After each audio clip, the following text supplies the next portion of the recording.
Welcome, Francis. Thank you. So I have the great privilege of leading this second session, and it's going to be quite a shift from the morning session. I think we're going from a formal room to a more informal one, and I hope to bring the discussion more down to ground.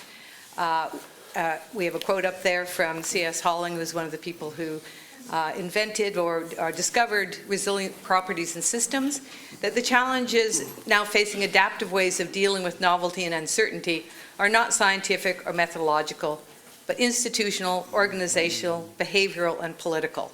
So we're going to shift our focus from, in a sense, the complex dynamics that are governing the biosphere to those that are governing human society. So our central question is, can we find innovative solutions to challenges of planetary boundaries? And the team who worked on this working paper were divided on that. The answers seem to be both yes and no. So looking at no first, we know that innovation can do as much harm as good. Part of the reason for that is that increasingly innovation is supply-driven versus demand-driven. It comes from the components that existed beforehand, combined in new ways. It isn't necessarily geared to new challenges and new contexts that arise. And as Commoner pointed out years ago, we tend to introduce each innovation in a single variable way, not looking at the complex interactions in which it will be embedded, in the complex effects that it might have. And therefore can cause considerable damage. Wow, We have trouble in many ways anticipating these consequences, as Tad Homer-Dixon has talked about. It's partly a question of an ingenuity gap. We actually have now the capacity, we have the theoretical lenses to look at these interactions, but we don't tend to do it.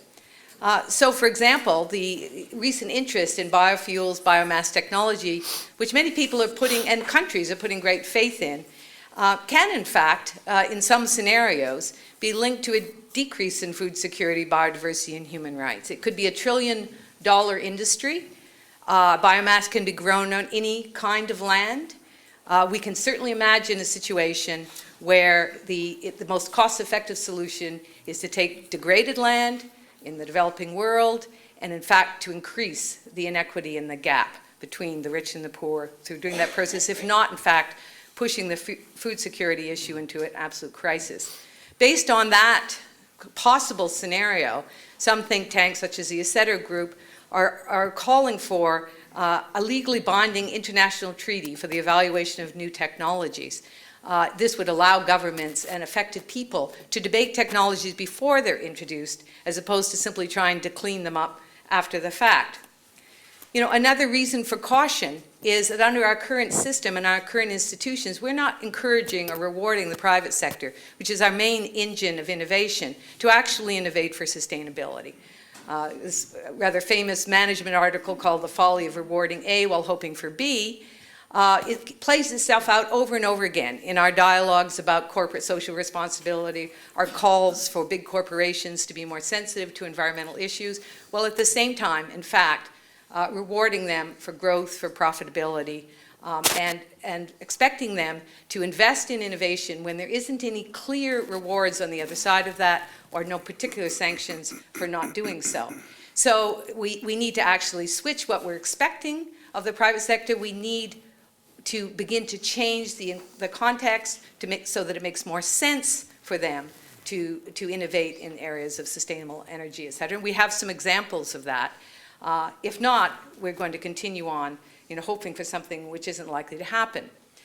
But innovation is also our hope. Everyone turns to it. We heard in the discussions this morning, we've been in trouble before. We can innovate ourselves out of that kind of challenge, that kind of problem. And in particular, we talk about the way in which we can move from incremental to really radical innovations in order to do that. I joined the discussion here about, is incremental or radical good? And I would simply reflect on the fact that incremental innovations rarely challenge the broad institutions which in fact were governing the innovation in the first place. And if we come to the conclusion that those institutions are themselves in dire need of transformation in order to to move human action much more towards sustainability, then in fact we need to look at more radical forms. And secondly, we're not only concerned with technical innovation, because I think there's a lot of that around. We're also interested in social innovation, in process innovation, in different ways of doing things to enable the right technologies to go to scale in an appropriate way. So, here we can turn back to complexity science. We saw this morning how that's revealed this notion of planetary boundaries, the way these large forces are interacting to create surprises and unanticipated consequences. And when we would apply that lens to the problem of innovation and social change, some of it can provide us with insights and good surprises. So, here we have a model that's drawn from one of the various schools of thinking about how innovation can contribute to real transformation. This particular diagram is drawn from the transition group working out of Holland on socio-technical transitions, initiated in the interests of adapting Holland to climate change. It's supported by work that's going on in social innovation, in resilience here, Giddens' work in England on the way in which change cascades up and down between meso and macro scales, and of course, Douglas Norris's early work on the way in which institutions, in fact, have to change if you expect change to occur at the meso level in terms of the organizations. So, here we have at the bottom novelty occurring in these niches and around particular kinds of problems, and then being picked up when you have a disturbance or an opportunity in particular regimes, the whole of this being governed by broad-scale institutions, which can enable this, can encourage or not encourage this kind of emergence of innovation, but then on the other hand, can themselves be transformed if the innovations are radical enough, create enough ripple effects. Using a lens like this, it gives us more hope. It isn't just a question of pushing that ball up the hill. It's partly a question of lining up the resources of innovation with opportunities as they occur, or anticipating those opportunities and getting ready for them. It is a caution, however, to avoid relying in future, as we've done often in the past, on solutions or approaches that are at a single scale. So, for example, we often talk about policy solutions and a policy solution perspective. People working in adaptive management have long said policy should be an experiment. It shouldn't be a solution. If we don't, in fact, take that approach, we risk making real mistakes. Eric Lambden conducted a fascinating study of a set of countries, including China, India, Costa Rica, El Salvador, Chile, in which there had been net reforestation. It seemed like very, very good news. This was in response to global protocols, response to efforts for carbon sequestration. But then he decided to get in there and study them a little more closely, and he discovered, to his dismay, that once you began to look at what was actually happening in neighboring countries, you discovered that there was a deforestation going on there, because wood was, of course, now being imported, as were foodstuffs, bought from neighboring countries. And this offset the advantage of the countries that had reforested by at least 50%. He ends up talking about the fact that, we can't keep trying to make these policy decisions in isolation. In other words, we can't make environmental policy, social policy, economic policy in separate spheres where we never talk to each other. And that is the way most government and government ministries and even at global levels behave. Because in fact, we need to marry them. We need to integrate them so that we can start to think about what are the unanticipated consequences of what we're doing. Nor can we actually count on simple emergence. Everyone in this room is creative. You're known for your creativity. We often say, well, human beings have this amazing capacity to innovate. Surely it will just rise up. It'll be there when we need it, and it will have the kind of impact that we need it to have. But again, studies of movements that are occurring at local levels, such as the Transition Town movement, which you may be aware of, which is a set of communities, particularly in England, a very large number of communities, who have taken upon themselves to try to reduce carbon in their own communities, and they have a kind of methodology they share. Studies of these communities suggest that it's so diverse. It's so intangible. Sometimes it's short-term, sometimes it's long-term, that it's impossible to gauge the net impacts on carbon reduction, even though you look at the map and it's all green. And moreover, the communities themselves are making no aspiration to attempting to say, how can we impact the broader institutions? It's still a carbon economy. And basically, how can we change that so that our form can have a broader impact? In fact, the only opportunity they're waiting for is Armageddon. When Armageddon happens and everything collapses, we'll be okay.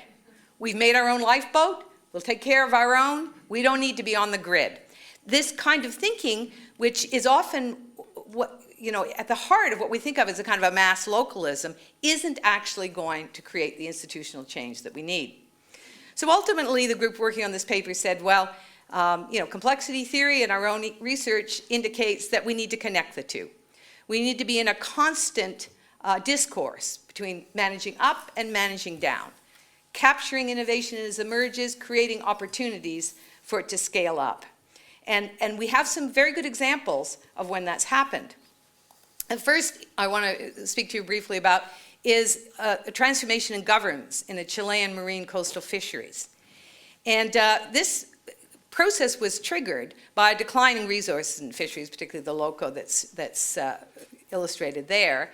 And the scientists' response to start working very directly with fishers in 3 different experimentation sites to try to say, well, what can we actually change this ecosystem by removing or reducing human impact? Can we restore it? And at the same time, can we work at new forms of management that could sustain it in that way? And as you see from these pictures, they had a very high success rate. From 1981 to 2009, you moved from a very degraded ecosystem where there's mostly mussels to one where a healthy one where there's rock and barnacles. And at the same time, you moved from an open access regime of competition for harvesting to a collaborative structure, much more likely to guarantee that this could be maintained. When you look at that over time, you see an interesting impact of individuals working to try to take advantage of these sorts of opportunities. So here we have at A, which is over here, you have the Pinochet regime and the open access for fisheries. And we see the crash, this is the local harvest, the crash occurring just about the time when the democratic elections created an opportunity here, a window of opportunity for the governance of the country. Then they entered into a navigation phase. The fact that they had now a democratic opportunity meant that there was discussion and there was will for a new fisheries law, which was there at sea. But during this particular time, you had a lot of activity of individuals working both at the scale of government and governance and at this local scale to position the innovations that had been successful in the institutions, the legal institutions of the country. They succeeded in doing that, and the population is stabilized. So this actually suggests an interesting role for agency in this whole scenario of innovation. We know that these big processes, these complex forces interacting, makes it hard to deliberately control it for any one individual or any one group or at any one level to deliberately control it. However, by looking at the processes in this way, you actually can develop a group or privilege in yourself the capacity to move innovations through the system much more quickly than they would through a linear process of just diffusion, through a social movement process, or for a top-down attempt to enforce things through policy.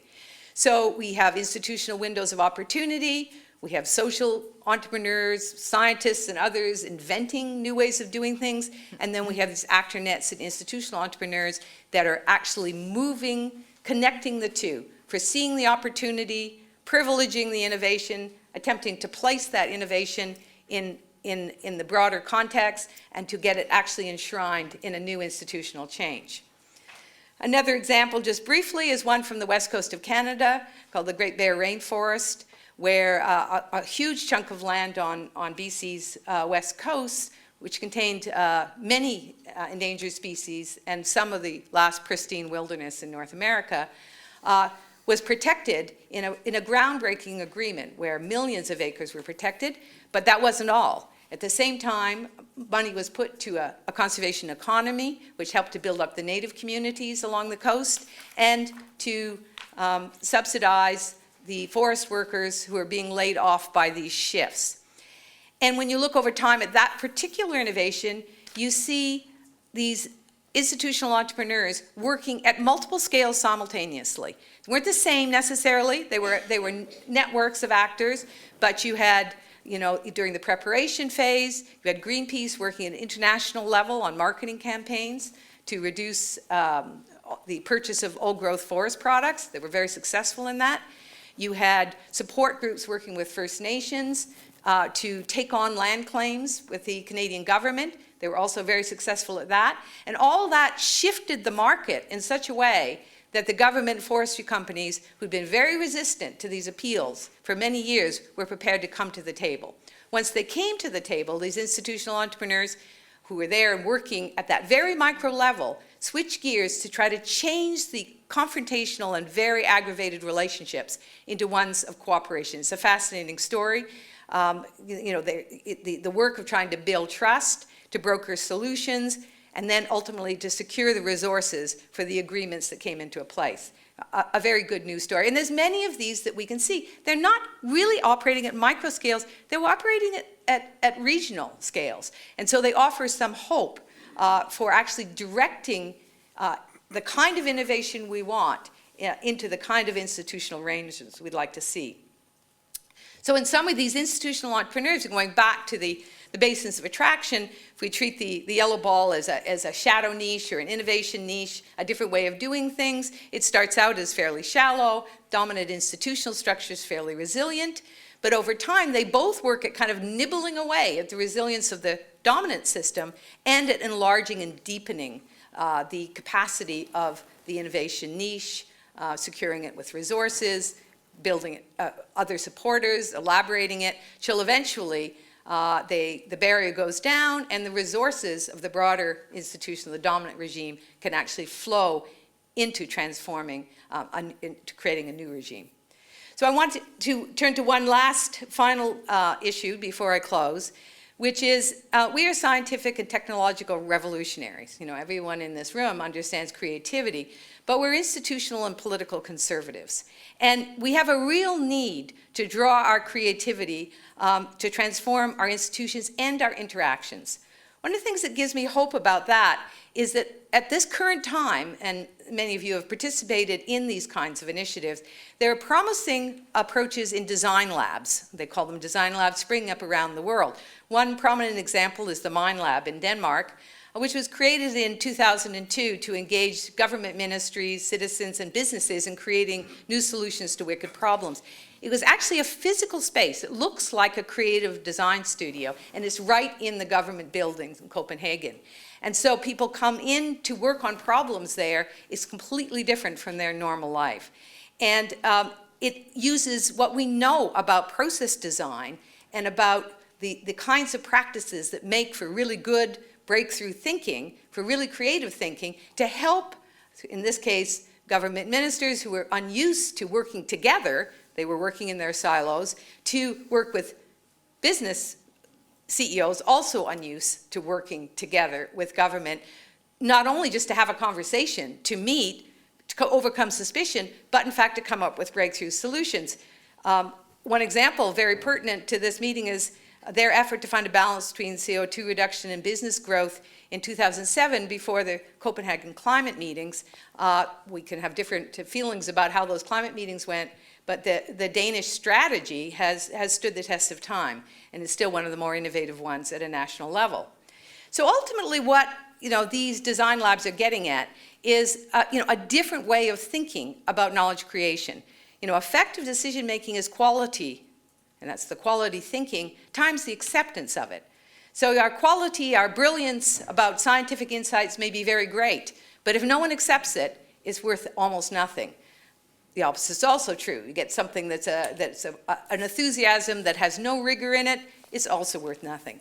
So the Mind Lab is working on saying, we have to find ways to move from experts and professional production, scientific production, to co-creation and co-production of knowledge.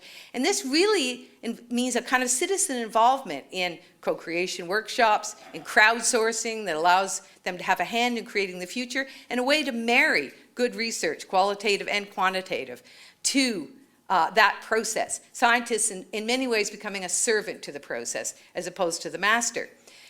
I want to close with this particular slide, which was used to initiate the climate discussions in Denmark. It's by an artist. They brought in a famous Danish artist, Olafur Eliasson, who'd done a series of very, very wonderful art projects. And the idea was to bring this artist in to show, and this is an exhibit he had called the Weather Project at the Tate Modern, to really bring the environment into the room and to stimulate these government ministers who did not think of themselves as necessarily creative to act more like artists. And he opened with a discussion where he said, if you're going to be an artist, you can't just be servants of the people. You have to be precise, you have to be bold, you have to be elitist. And this is one of the things that stuck with the government ministers. When they interviewed them several years afterwards, they said, I now carry with me an alternate identity. I may not need it all the time, but I know I can be bold. I know I can take risks. Now, from scientists, the challenge is exactly opposite. We know how to be precise, bold, and elitist, but what we may not know how to do is to act like servant leaders, to assist other groups to co-create knowledge. That takes us out of our comfort zone as much as the government ministers are taken out of the comfort zone by actually, having to act in this creative capacity. But this is a critical moment. It's uncomfortable, it's risky, but I think hope lies there. We're at a moment in history, obviously, where we have some choices to make. And I think while hope may sometimes seem very dim, I think it's also realistic. So I wanted to close with just a few words from a Nobel laureate who isn't here, Seamus Heaney, in his famous poem about Cure for Troy. I like to believe if he were here, he'd feel this was an apt description of the endeavor in which we're engaged. History says, don't hope on this side of the grave. But then, once in a lifetime, the longed-for tidal wave of justice can rise up, and hope and history rhyme. So hope for a great sea change on the far side of revenge. Believe that the further shore is reachable from here. Believe in miracles and cures and healing wells. Thank you very much.